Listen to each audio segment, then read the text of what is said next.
नमस्कार दोस्तों, सच्ची कहानियाँ ब्लॉग में आपका स्वागत और अभिनंदन है। आज की कहानी है बेटी को सास की नहीं माँ के गहने की पोटली याद आई। आज मुझे मेरी माँ बहुत याद आ रही है। उनकी बातों का सुपारा ऐसा था कि भूले नहीं भुला पा रही थी। उनका मेरे पास न आना, आकर तुरंत चले जाना कि बेटी के घर ज़्यादा दिन नहीं रुकना। सोचती थी दामाद की नज़रों में कहीं सास ससुर की कीमत कम न हो जाए बेटी के पास रुकने पर। कुछ दिन रहने की मजबूरी हुई तो भर भर के सामान देना कि कहीं बिटिया के ससुराल वाले ये न समझे कि हम इनके ऊपर बोझ हो गए हैं। 2-3 दिन के बाद तुरंत जाने की जिद करना सब याद आ रहा है मुझे। क्यों ना आए मेरी माँ मुझे याद। आखिर मैं भी तो उसी उम्र के दहलीज पर आ गई हूँ। आज मेरे बच्चे मुझे बोलते हैं कि तुम क्या धकियानुसी बातों को लेकर बैठी हो माँ, आजकल ऐसा कौन सोचता है। ये सुनकर मुस्कुराई, क्योंकि यही बात तो मैंने भी अपनी माँ से दोहराई। कैसे कहूँ अपने बच्चों से कि पीढ़ियाँ बदलती हैं, बोलने का लहजा बदलता है, नहीं बदलती है तो उम्र के साथ आने वाले सोच का एहसास। जो सेम टू सेम होती हैं वो नहीं बदलती। मैं अकेली बैठी माँ की कही बातें याद कर रही थी। जब एक बार मैं अपनी माँ को अपने पास रहने के लिए लेकर आई थी, पापा की मृत्यु उपरांत माँ घर में अकेली रहने लगी थी। हमें उनकी चिंता लगी रहती थी, पर माँ अपना घरौंदा छोड़कर कहीं जाना ही नहीं चाहती थी। एक बार जब वे ज़्यादा बीमार पड़ी तो मैं इलाज का बहाना बनाकर बड़ी मुश्किल से उन्हें अपने साथ ले आई। मगर पूरे रास्ते माँ मुझसे बोलती रही, हमें क्यों ले जा रही हो? क्या मैं अपनी जड़ से अलग होकर तुम्हारे यहाँ चैन और सुकून से रह पाऊंगी भला? किसी पेड़ को अपनी जड़ से अलग होते और पनपते देखा है तुमने? मैं अपने घर से अलग होकर चैन से मर भी नहीं पाऊंगी। रास्ते भर उनकी बेतुकी बातें सुन सुनकर मेरा सर दुखने लगा। मैं उन्हें समझाने की बहुत कोशिश की कि माँ, तुम किस जमाने की बात कर रही हो? अब वो जमाना नहीं रहा कि लड़की के घर नहीं जाते और नहीं रहते। अब लड़की की शादी कहाँ होती है, वह हस्बैंड के साथ कहाँ रहती है। देश की तो बात छोड़ो, लोग अपनी जीविका के लिए विदेश में भी जाकर रह रहे हैं। माँ, कोई नहीं जानता कब कहाँ किसकी मौत लिखी है। घर में कोई नहीं है, तुम अकेले वहाँ रहती हो। हम लोग तुम्हारे लिए परेशान रहते हैं। यहाँ मेरे बच्चों के साथ आराम से रहोगी, बच्चों के साथ तुम्हारा मन लगेगा। कुछ दिनों तक तो माँ ठीक से रही, पर जैसे ही तबीयत ठीक हुई घर जाने के लिए परेशान हो गई। जब भी मैं उनके पास बैठती तो वे पुरानी सोच की बातें लेकर शुरू हो जाती। हालांकि मैं अपनी तरफ से सारी सुख सुविधाएं देने की कोशिश करती जो मैं दे सकती थी, पर उनका मन अपने घर में ही अटका रहता। जैसे ही मैं उनके पास गई तो कहने लगी, सुनो बिनल, अब मुझे घर ले चलो। मेरा मन यहाँ नहीं लगता। मेरा मन उसी के लिए बेचैन रहता है। मेरी सारी यादें उसी घर से जुड़ी हैं। और देखो, मेरा संदूक भी वही है जिसमें मेरी काफ़ी सारी चीज़ें रखी हैं। उन सब में मेरी यादें जुड़ी हैं मेरी बच्ची। मेरी माँ की कढ़ाई वाली मेरी यादों का बटुआ भी उसी में है। उसमें तुम लोगों की छोटी छोटी बालियाँ और पायल जो तुम्हारी नानी ने दी थी रखी हैं। तुम्हारे बाबूजी की दी हुई साड़ी जो उन्होंने पहली तनख्वाह मिलने पर सबसे छिपा कर मुझे दी थी उसी संदूक में रखी है। उसे कभी कभी पहनती हूँ। सोचा था मरने के पहले तुझे दे दूंगी। मैं थोड़ा झल्लाती हुई कहती थी, माँ, अब उन चीज़ों को रख कर क्या करना? लेकिन जब आज उसी उम्र में करीब पहुँची हूँ तो माँ की कही वे सारी बातें सार्थक लग रही हैं।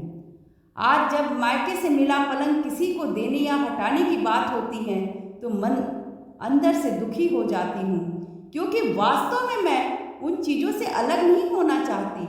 उस पलंग के साथ मेरी कितनी सुखद स्मृतियाँ जुड़ी हुई हैं। मैं शादी करके जब ससुराल आई तो जल्दी जल्दी पलंग बिछाकर उस पर गद्दा डालकर उसी पर सोई थी। आज भी जब उस पलंग को देखती हूँ तो मेरी पुरानी यादें ताज़ा होने लगती हैं।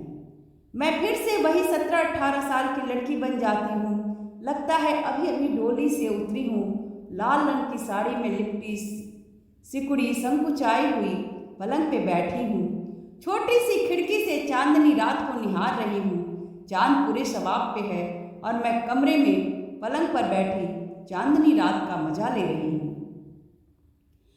कहा जाता है कि कभी कभी अतीत में खो जाना भी कितना अच्छा लगता है। सुखद स्मृतियाँ हमें जोश से भर देती हैं। उम्र के इस तीसरे पड़ाव में भी युवा होने का एहसास करा जाती हैं। पुरानी यादें हमें तरोताज़ा कर नए जोश नए उमंग से भर देती हैं। हार्ट बीट तेज चलने लगता है जैसे कल की ही बात हो, और हम उसमें इतना खो जाते हैं कि हमें पता ही नहीं चलता कि इतना समय कैसे गुजर गया। ससुराल की भी कितनी सुखद स्मृतियां जुड़ी हैं, मैं बयान नहीं कर सकती। ससुराल की वो पहली रात, देवरों के साथ की गई नटखट बातें, खेल खेलना, उनका मुझे परेशान करना, नंदों के साथ मस्ती करने तक सारी बातें सारी यादें ताज़ा हो गई। अब हमें भी एहसास हो रहा है कि एक उम्र होने पर पुरानी चीज़ों से मोह हो जाता है। जब मैं अपने मायके बनारस से इलाहाबाद रहने आई तो पलंग और सोफा भी साथ लेकर आई थी। बाद में नए नए डिज़ाइन के फर्नीचर बनवाए, पर उन्हें हटा नहीं सकी और इस तरह सामान बढ़ता चला गया। पुरानी चीज़ों से स्टोर रूम भरता चला गया। बच्चे बड़े हो गए और पढ़ लिख कर सब ने अपने अपने जॉब पकड़ लिए, पर मैंने उनके खिलौने, छोटे छोटे कपड़े, अपने हाथों से बुने हुए स्वेटर, मोजे और टोपियाँ सहेज कर रखे हुए हैं। जब भी अलमारी खोलती हूँ और उन चीज़ों को छूती हूँ तो पुरानी ख्यालों में डूब जाती हूँ। लगता है कि कल की ही तो बातें हैं। आज भी मेरे बेटे गोटू और त्रिची उतने ही छोटे हैं और उनकी छोटी छोटी सामानों को सीने से लगा लेती हूँ। वो पुरानी चीज़ें दोस्तों की तरह, बच्चों की तरह मेरे से बातें करने लगती हैं और मैं उन्हीं में खो जाती हूँ। वे सारी चीज़ें जो मुझे बेहद पसंद हैं, जैसे माँ बाबूजी से, ससुराल से, दोस्तों द्वारा दिए गए तोहफे भी, सोने चांदी और आभूषणों की तो बात छोड़िए, माँ की दी हुई कांच की प्लेट भी मैंने ड्राइंग रूम में सजा कर रखी हुई है। माँ का मोतियों वाला कान का फूल और माला भी। माँ बताती थी कि ये उनकी नानी ने दी थी। मैंने उन्हें भी संभाल कर रखा हुआ है कि नानी की एकमात्र निशानी है, और इसीलिए भी कि पुरानी चीज़ें कोई क्वालिटी कितनी बढ़िया होती थी। आज भी माला पहनती हूँ तो किसी को पता नहीं चलता कि कितनी पुरानी हैं। वो सारी स्मृतियाँ एक अलमारी में संग्रहित हैं, जिन्हें मैं हर दिवाली में झाड़ पोंछ कर फिर से रख देती हूँ। मेरे हस्बैंड कहते हैं अब तो इन चीज़ों को बांट दो, पर मुझसे नहीं हो पाता। मैं भी माँ जैसी ही सब कुछ सहेज कर रखी हूँ। उस समय मैं माँ की कही बातों का अर्थ और उनकी भावनाओं को नहीं समझ पाई थी, पर अब मेरे बच्चे जब अपने साथ रहने को बुलाते हैं तो हमें अपना घर, जिसे मैंने अपनी आंखों के सामने एक एक ईंट जोड़कर बनवाया है, को छोड़कर जाने का मन नहीं करता। अगर जाती भी हूँ तो मन घर से भी जुड़ा रहता है। पौधे जिन्हें मैंने बरसों लगा कर रखा है, उनमें बच्चों जैसा ध्यान लगा रहता है। इसी तरह और भी कितनी ही बेहतरीन यादें सुख दुख के क्षणों की साक्षी हैं, जिन्हें अपने से अलग करना बहुत कठिन है। अब समझ में आता है कि कितनी गलत थी मैं। मेरी शादी बलिया में हुई। मेरे पति मकान बनाने वाले इंजीनियर हैं, सो मैं हमेशा इनके साथ रही। अब जब से इलाहाबाद में अपने घर बनाया और रहने लगी, अब कहीं रहने का मन नहीं करता और न ही जाने का। जब मुझे इतना मोह और लगाव है तो माँ बेचारी तो शादी करके जिस घर में आई उसी घर के एक कमरे की होकर रह गई। वो तो कभी बाबूजी के साथ रहने भी नहीं गई थी। इधर आकर सिर्फ घूमने के लिए ही घर से बाहर गई थी।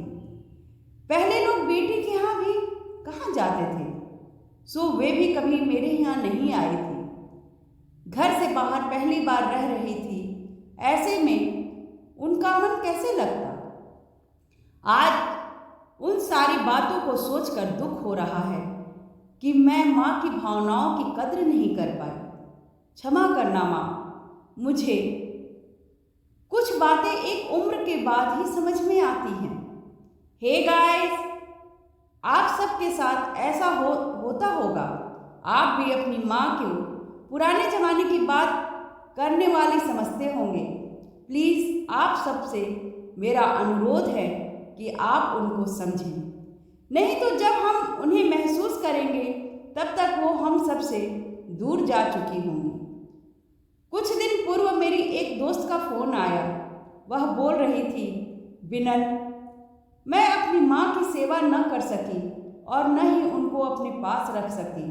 वो मुगल सराय की उसी छोटी सी कोठरी में रह गई जिसमें पापा शादी के बाद मम्मी को ब्याह कर लाए थे, और फपक फपक के रोने लगी। मैं भी सुनकर दुखी हुई। दोस्तों, आपके हाथों से ये हसीन लम्हा कहीं निकल न जाए। लास्ट के समय में ही सही उनकी भावनाओं की कद्र जरूर करें। Thank you guys. अगर आपको मेरे कहानियाँ पसंद आ रही हो तो इसे सब्सक्राइब करना और लाइक करना बिल्कुल भी ना भूलें।